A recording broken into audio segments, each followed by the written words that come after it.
Well, hello to Vienna, and I'm sorry that I cannot be with you. I experience some echoing when I hear you speaking. I hope you can hear me okay in about the same speed. So my talk is about welfare in degrowth transformations, and I will be looking. Well, the point of departure is the climate and planetary emergency, and I will draw some policy implications for that. I will theorize degrowth transformations and specifically the role of the welfare state, and I will also introduce some recent empirical findings about studying degrowth transformations, both qualitatively and quantitatively, and draw some conclusions for the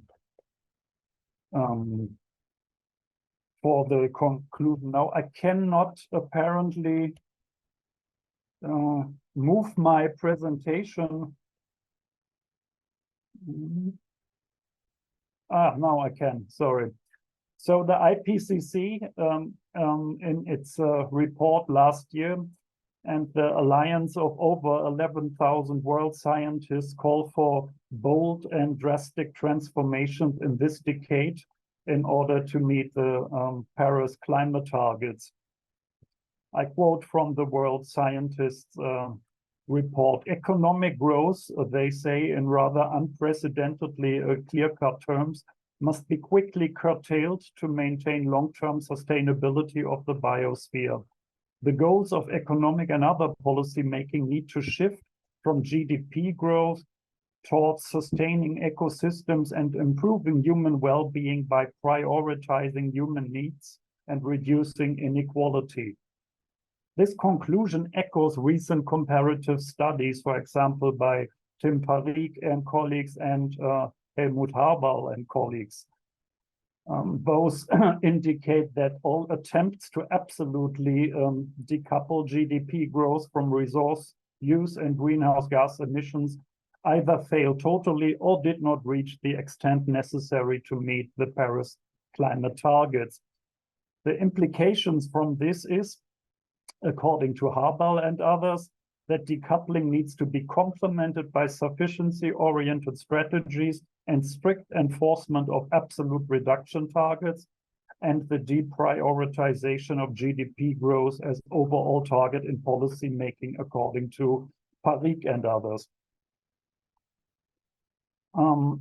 So I'm going to talk a little bit about degrowth and how we research this. I make a little bit of a shorthand definition here. And well, Tim Parikh, who has studied this in detail, tells me there are actually over 100 different definitions of degrowth these days. But I think this can probably count as a common denominator. So the economy is here seen in the first place as a biophysical process. So rather in Marxian terms as use value producing than exchange value producing. It's about reducing the matter and energy throughput and the scale of the economy via voluntary changes in production and consumption patterns. It's a right sizing that is to be democratically deliberated without undermining critical levels of well-being. And it should be started in the global north as soon as possible to actually open development space for the global south, thereby also considering the colonial past. Now, when I say that I'm interested in degrowth transformation, basically because I came to agree with a lot of other researchers that absolute decoupling is rather unlikely in the near future. I'm also among those who would say that this is such a transformation is far from a walk in the park. A transition to a post-growth world would involve changes in a range of institutions and values at the same time. All of this to start with the welfare state co-developed with economic growth in the post-war decade, and they are still currently linked to them. That means changing only one institution. That's not only the welfare state, there's also the legal apparatus, the media. All this has basically expanded in some kind of a coordinated or more or less coordinated way. And that means that a reduction in one of these institutions or societal subsystems would have implications in the others.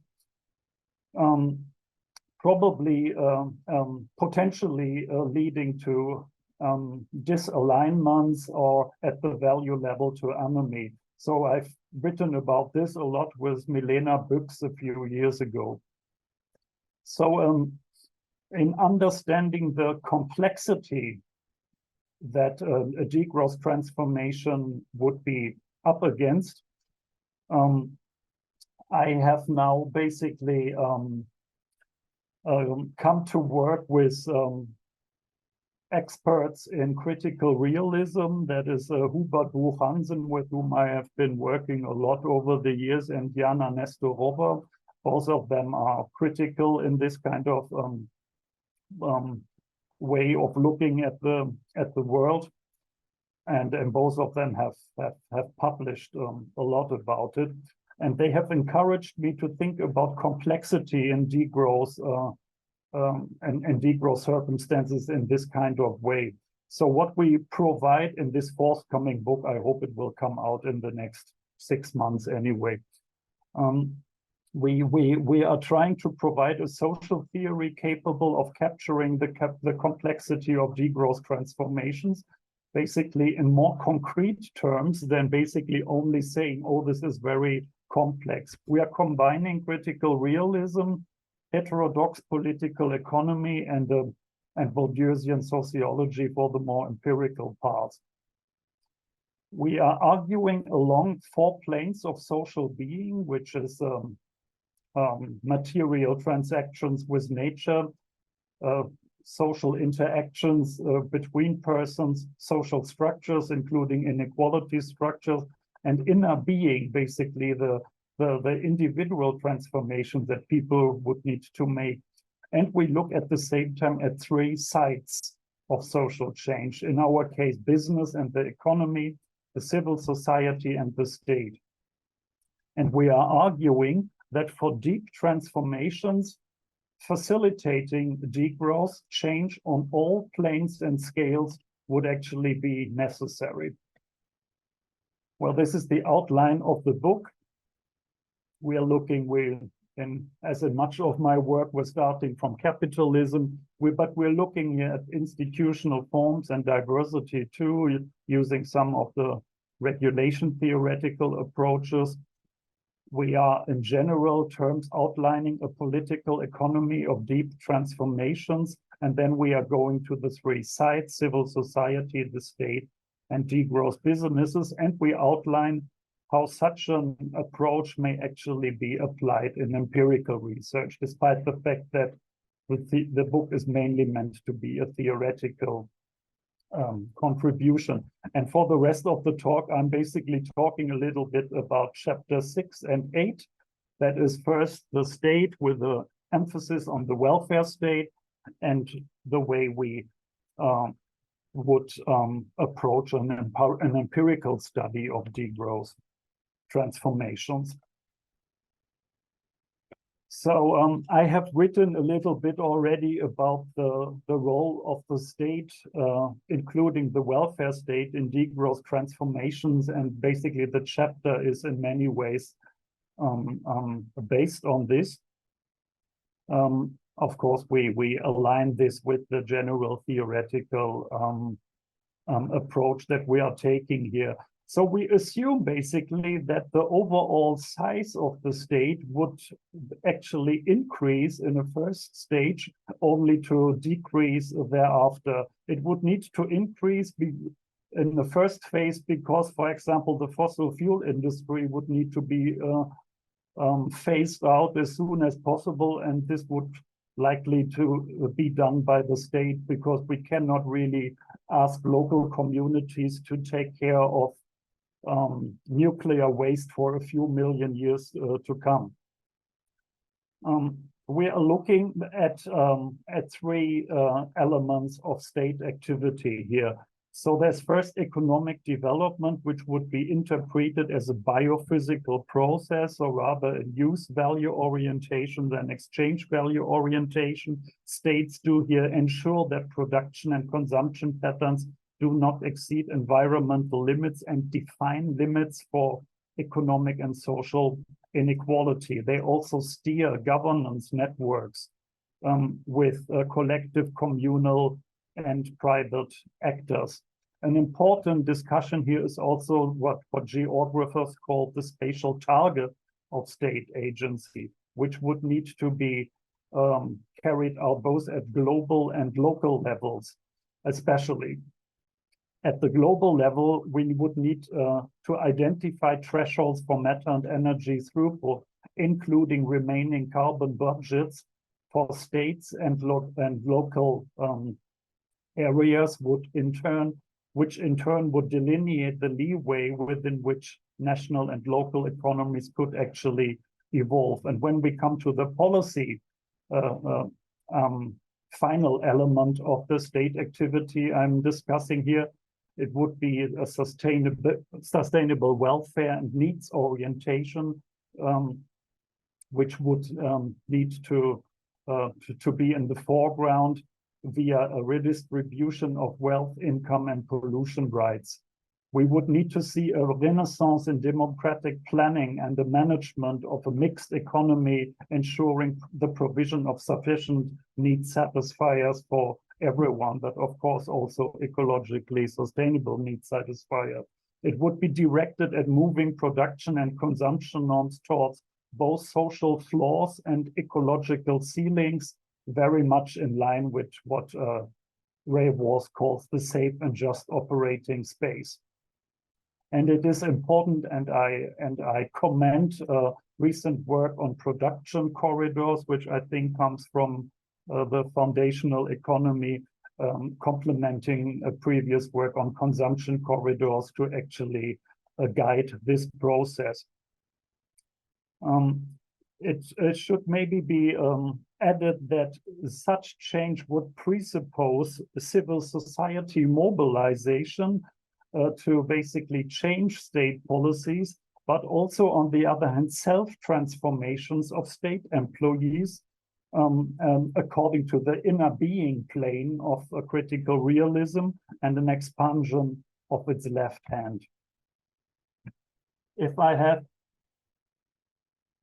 some minutes left, I would like to look at some of the empirical work that we have done in Sweden in the last years that may give you an idea of the kind of gaps we have to overcome in order to get somewhere near the general orientation I have tried to outline.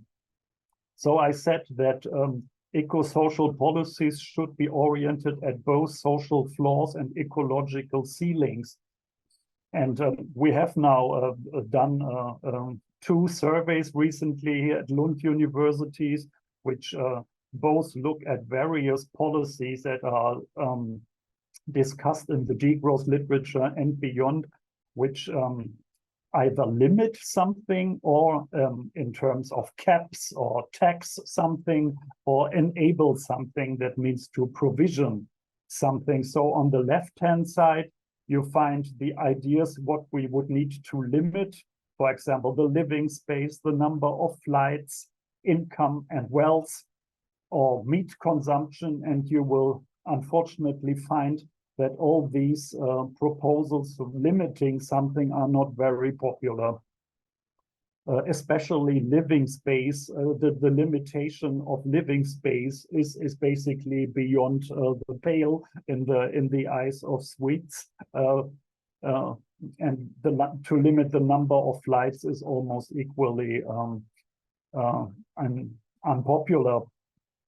When we come to providing the social floor, it's probably a Swedish particularity that universal basic income is rather unpopular. So we know from comparative studies that Sweden is actually the country where it is most unpopular. A totally different story is when we ask for so-called universal basic services. That means the either free or provision for a low fare of services including water, public, local transport, electricity, or the internet, which is actually rather popular, this idea. So enabling people to to satisfy their needs at a certain level is a rather popular idea, whilst limiting ones is not. I also want to show you some data for a little bit more sociological advanced approach that we have also developed in Lund. So basically an application of Pierre Bourdieu to the eco-social space in Sweden, where in Bourdieu you have also, when it comes to understanding values, norms, political position takings, he calls that, that has to be seen in connection with social positions and so-called dispositions in which people find themselves. So I have not the time to go through this in the detail, but we found in this work basically that there are 7 different groups in Sweden, between 10 and 20% of the population. And the short story is that there are only 2 groups which are either completely in favor of degrowth. There's one group that is completely in favor of degrowth transformations, and there's one group that is totally skeptical of them. So unfortunately, fortunately, the skeptical group, fossil liberalism, is only 10%, whilst what we call active sustainable welfare, this group that is probably closest to the social and ecological transformation we want to see, is almost 20%. Interestingly, all other groups are mixes, where they are open, who are open to a degrowth transformation or policies towards that general degrowth values at one plane of existence, and skeptical on others. So this would actually open up the possibility to also influence people to maybe be even more open to degrowth also on other planes of existence and other sides. And the final view I want to take is based on, well, a civil citizens forums that we have done, deliberative citizen forums following the methodology of Max Neef. We've done that in Sweden with about 84, or with exactly 84 participants distributed over 11 forums. And according to Max Neef, you look always at negative need satisfiers, positive need satisfiers, and finally how to get from A to B. And you collectively develop basically needs satisfiers. So you discuss with people, what do you do basically in your day-to-day life to go about meeting your needs? What could you think about doing in an utopian future in a more sustainable way, and basically what policies could facilitate that? And for the book, we have just selected a few here, basically cross-tabled according to the 3 sites: the civil society, state, and business, and the 4 planes of existence. And I just take one example each, because I don't think we have so much time. So if you look at the social structure and the state, we see pension policies based on employment records are rather negative need satisfiers, because they only contribute to further strengthen the work ethic. Monocultures in agriculture are no good news for the material transaction with nature, or corporate social media is toxic for the inner being and the transformation at the personal and individual level. Just to give you an idea to some positive need satisfier that came up, and I think Jay on Linde Lee is here, and she will confirm that we have hundreds of different needs satisfied in our data material. I only want to give you an idea how we approach this. So for material transactions with nature, to improve these, an infrastructure for cycling and walking would be good. A business approach highlighting sufficiency and localization, and the sharing, repair, and recycling economy. And on the inner being plane, an emphasis on care rather than on competition would also be helpful. So I have to probably leave it there, and can only ask you to look up some of our publications on that. Check also out Hubert Buchans and Jana Nestorova's work on what should actually grow and what should degrow in a degrowth transformation, which we also take up. But to sum up, I think that deliberative forums is actually something that can be used as a kind of alternative space, something where in interaction between researchers, some maybe policymakers, and lay persons, a different way of interacting with each other can actually learn and, if possible, used to convince the remaining skeptics towards degrowth transformations. Of course, these kind of deliberative exercises would need to be done at much greater scales than what we could do in our own research projects. In other ways, I do think that these theoretical combination that we provide in the new book of critical realism, heterodox political economy, including feminist economics, and Bourdieusian sociology, has the potential of bringing a degrowth research a bit closer to, well, to reality. Thanks so much. And if you have questions, I will be here and try to answer them either in German or in English. The book is not out yet, but a lot of it has been used in the book or is going to be used has already appeared in other work, and maybe some of that is of interest here. I'm sure the organizers can make the presentation available to everyone interested. Many thanks.